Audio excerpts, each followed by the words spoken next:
El conflicto de los siglos, capítulo 7, en la encrucijada de los caminos. Tercera parte.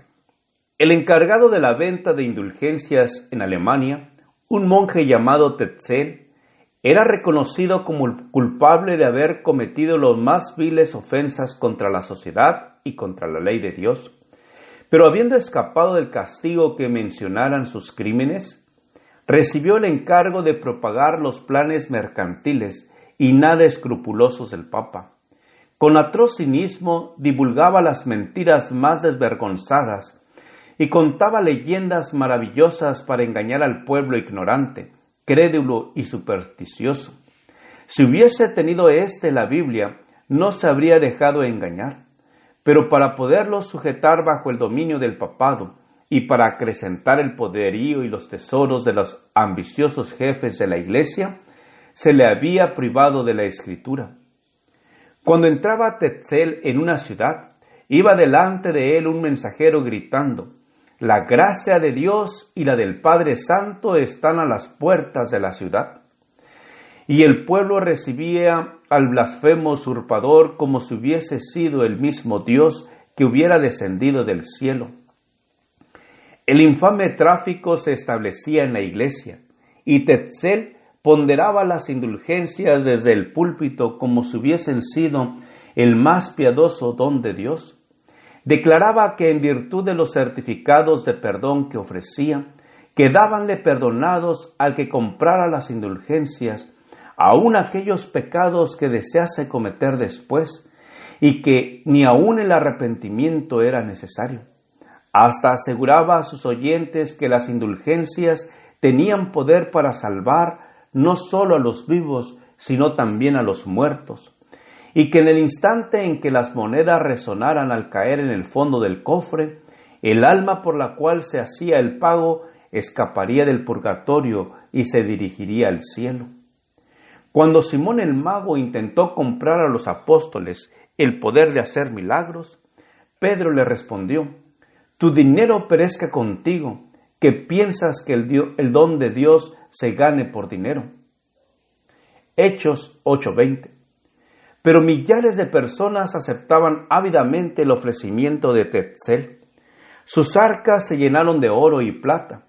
Una salvación que podía comprarse con dinero era más fácil de obtener que la que requería arrepentimiento, fe y un diligente esfuerzo para resistir y vencer el mal.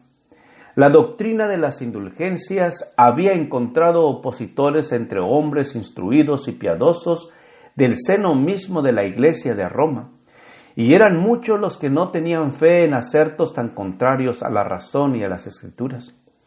Ningún prelado se atrevía a levantar la voz para condenar el inicuo tráfico, pero los hombres empezaban a turbarse y a inquietarse, y muchos se preguntaban ansiosamente si Dios no obraría por medio de alguno de sus siervos para purificar su iglesia. Lutero, aunque seguía adhiriéndose estrictamente al Papa, estaba horrorizado por las blasfemas declaraciones de los traficantes en indulgencias. Muchos de sus feligreses habían comprado certificados de perdón y no tardaron en acudir a su pastor para confesar sus pecados, esperando de él la absolución. No porque fueran penitentes y desearan cambiar de vida, sino por el mérito de las indulgencias. Lutero les negó la absolución y les advirtió que como no se arrepintiesen y no reformasen su vida, morirían en sus pecados. Llenos de perplejidad recurrieron a Tetzel para quejarse de que su confesor no aceptaba los certificados. Y hubo algunos que con toda energía exigieron que les devolviese su dinero. El fraile se llenó de ira, lanzó las más terribles maldiciones, hizo encender hogueras en las plazas públicas y declaró que había recibido del Papa la orden de quemar a los herejes que osara levantarse contra sus santísimas indulgencias. Lutero inició entonces resueltamente su obra como campeón de la verdad. Su voz se oyó desde el púlpito en solemne exhortación. Expuso al pueblo el pecado ofensivo al pueblo el carácter ofensivo del pecado y enseñóle que le es imposible al hombre reducir su culpabilidad o evitar el castigo por sus propias obras. Solo el arrepentimiento ante Dios y la fe en Cristo podían salvar al pecador. La gracia de Cristo no podía compararse con un don, era un don gratuito. Aconsejaba a sus oyentes que no comprasen indulgencias, sino que tuviesen fe en el Redentor crucificado.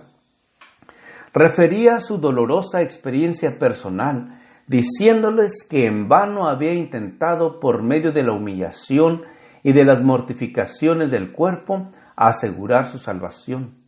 Y afirmaba que desde que había dejado de mirarse a sí mismo y había confiado en Cristo, había alcanzado paz y gozo en su corazón. Viendo que Tetzel seguía con su tráfico y sus impías declaraciones, resolvió Lutero hacer una protesta más enérgica contra semejantes abusos. Pronto ofrecióle excelente oportunidad.